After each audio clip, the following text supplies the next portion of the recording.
Music by Deepak Divakar.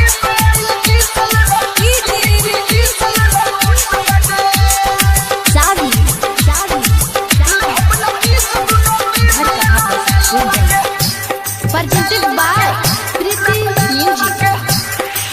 2021 से आइल किस ले लाओ सटाके 2021 से आइल किस ले लाओ सटाके 2021 से आइल किस ले ला ले बना फीस दोनों पीस ले ला ने लड़के 2021 से आइल किस ले लाओ सटाके 2021 से आइल किस ले ला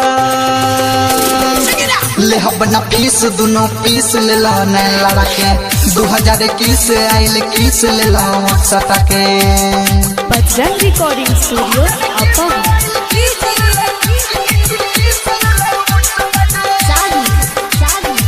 Presented by Kriti Music. हमरा के देखी के ही कतार कब से मिल जैती तो के मानवतार रब से हो हमरा के देखी के ही कतार कब से मिल जैती तो के मानवतार रब से जानतानी चाहे लहयापन बनावल रात दिन सुबह शाम कहेल सबसे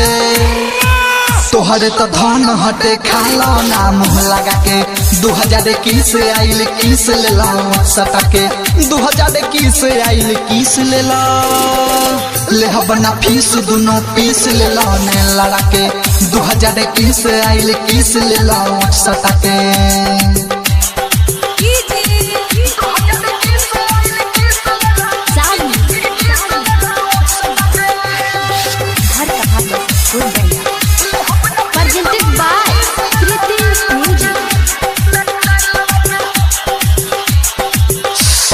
साल भर बनल रही तोहरे जातारा पढ़ल जवानी के हमारे कातारा हो साल भर बनल रही तोहरे जातारा पढ़ल जवानी के हमारे कातारा लव कुमार रीतिक हाँ चली चल यादा चोली में ले आइल बानी तोहरे ला छोहारा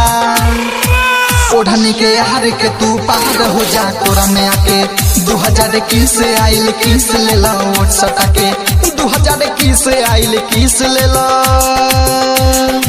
ले बना फीस दोनों पीस ले ला ने लड़के 2021 से आइल किस ले ला ओट सटाके